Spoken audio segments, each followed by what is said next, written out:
à l'avance est cantonné au calendrier de friandises. Quand je tente d'expliquer aux enfants en cours de religion la période de l'Avent, cette attente de la venue de Jésus, ils me parlent bien entendu du Père Noël, des décorations, des cadeaux.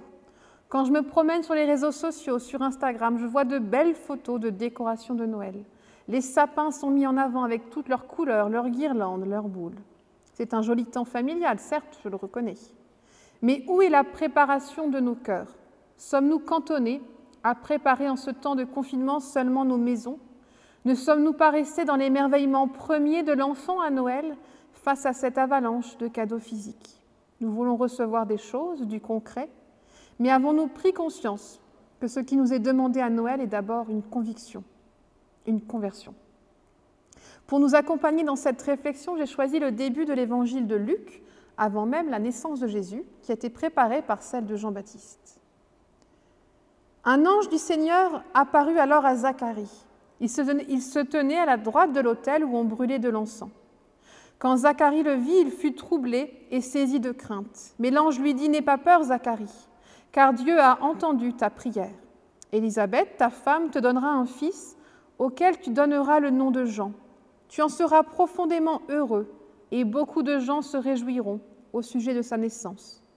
Car il sera grand aux yeux du Seigneur, il ne boira ni vin, ni aucune autre boisson alcoolisée. Il sera rempli de l'Esprit Saint dès le ventre de sa mère. Il ramènera beaucoup d'Israélites au Seigneur, leur Dieu. Il marchera devant, sous le regard du Seigneur, avec l'esprit et la puissance du prophète Élie, pour réconcilier les pères avec leurs enfants. Il ramènera les désobéissants à la sagesse des justes. Il préparera un peuple bien disposé pour le Seigneur. Mais pourquoi raconte-t-on la naissance et la vie de Jean-Baptiste durant ce temps de l'Avent? Parce qu'il est écrit dans les évangiles que son appel à la conversion, à la repentance, a préparé la venue de Jésus et surtout son ministère, sa mission. Certes, mais dans cette annonce à Zacharie, je vois aussi autre chose. Jean-Baptiste aurait pu être l'homme parfait que nous imaginerions pour nous sauver. Il sera sobre, empli du Saint-Esprit dès sa naissance. Il consacrera toute sa courte vie dans le désert à amener des gens vers Dieu. Il restera humble face à celui qui lui succédera. Il ne jalousera pas Jésus. Il l'emmène au baptême comme tous les autres êtres humains autour de lui. Il sera émerveillé, même peut-être, lorsque la voix de Dieu résonnera lors du baptême de Jésus. Jean-Baptiste était pleinement entre les mains de Dieu, avec une telle connexion avec Dieu que nous aurions attendu qu'il soit le Messie, comme tous ceux qui murmuraient à l'époque qu'il l'était peut-être, cet élu tant attendu. Mais c'est loupé. L'homme parfait ne sera pas le Messie. Pourquoi? Peut-être parce que l'amour de Dieu ne nous élit pas selon nos bonnes actions, nos merveilleux caractères, nos belles paroles. Dieu nous élit toutes et tous parce qu'il nous aime, comme en témoigne la parole de Dieu adressée à Jésus lors de son baptême. « Tu es mon Fils bien-aimé ». Alors le grand défi de l'Avent, c'est de ne pas tomber dans la tentation de bien faire les choses pour ressembler à Jean-Baptiste, mais de se laisser aimer par ce Dieu qui se donne dans le visage d'un enfant démuni. Oui, bien sûr, nous pouvons donner aux pauvres, à ceux qui en ont besoin. Bien sûr, nous pouvons faire preuve de solidarité. Oui, nous pouvons aussi décorer nos maisons pour les rendre accueillantes pour les fêtes. Mais surtout, en ce temps d'Avent, préparons nos cœurs à recevoir l'amour de Dieu. L'amour de Dieu est un défi pour nos vies marquées par le consumérisme, comme on l'entend, le capitalisme, la concurrence. Jamais l'amour de Dieu ne se méritera. Il est donné dans son plus simple appareil, un enfant emmailloté. Dieu n'a pas choisi Jean-Baptiste, peut-être pour ne pas nous décourager face à cet homme si parfait. Parce que quelles que soient nos imperfections momentanées ou récurrentes, quels que soient nos doutes, quelles que soient nos tentations, matérialistes ou non, nous sommes aimés par Dieu, comme ce Fils né dans une mangeoire. Avec Dieu, il n'est pas question de grandeur, de pouvoir, de perfection, d'excellence. Avec Dieu, il est d'abord question d'amour, comme celui d'un père ou d'une mère.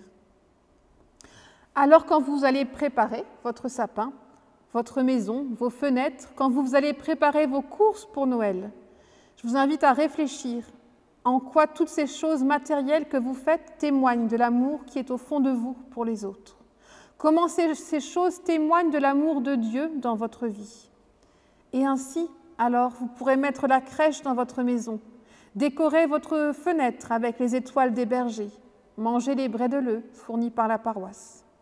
Je ne vous invite pas aujourd'hui à une austérité, calviniste peut-être de Noël, mais à un retour au sens premier de cette fête, l'irruption de l'amour inconditionnel de Dieu.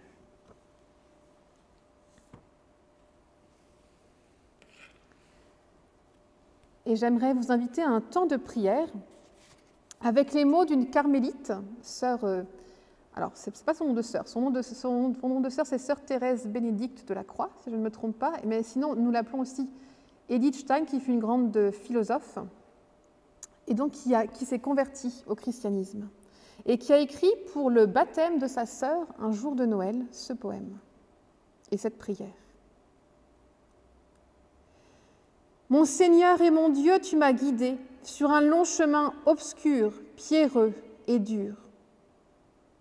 Mes forces semblaient souvent vouloir m'abandonner. Je n'espérais presque plus voir un jour la lumière. Mon cœur se pétrifiait dans une souffrance profonde, quand la clarté d'une douce étoile se leva à mes yeux. Fidèle, elle me guida et je la suivis d'un pas d'abord timide, plus assuré ensuite. J'arrivai enfin devant la porte de l'église, elle s'ouvrit. Je demandai à entrer. Ta bénédiction m'accueille par la bouche de ton prêtre. À l'intérieur des étoiles se succèdent, des étoiles de fleurs rouges qui me montrent le chemin jusqu'à toi. Elles persévèrent dans l'attente en cette sainte nuit. Et ta bonté permet qu'elle m'éclaire dans mon chemin vers toi. Elle guide ma marche en avant. Le mystère qu'il me fallait garder caché au profond de mon cœur. Je peux désormais l'annoncer à haute voix. Je crois, je confesse ma foi. Le prêtre me conduit aux marches de l'autel, j'incline le front, l'eau sainte coule sur ma tête. Seigneur, est-il possible à quelqu'un de renaître une fois écoulée la moitié de sa vie? Tu l'as dit, et c'est pour moi devenu réalité. Le poids des fautes et des peines de ma longue vie m'a quitté. Debout, j'ai reçu le manteau blanc placé sur mes épaules, symbole lumineux de la pureté. J'ai porté à la main le cierge dont la flamme annonce qu'en moi brûle ta vie sainte. Mon cœur est désormais devenu la crèche qui attend ta présence, pour peu de temps. Marie, ta mère, qui est aussi la mienne, m'a donné son nom.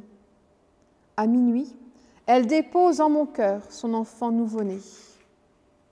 Oh, nul cœur humain ne peut concevoir ce que tu prépares à ceux qui t'aiment. Tu es à moi désormais et jamais plus je ne te quitterai.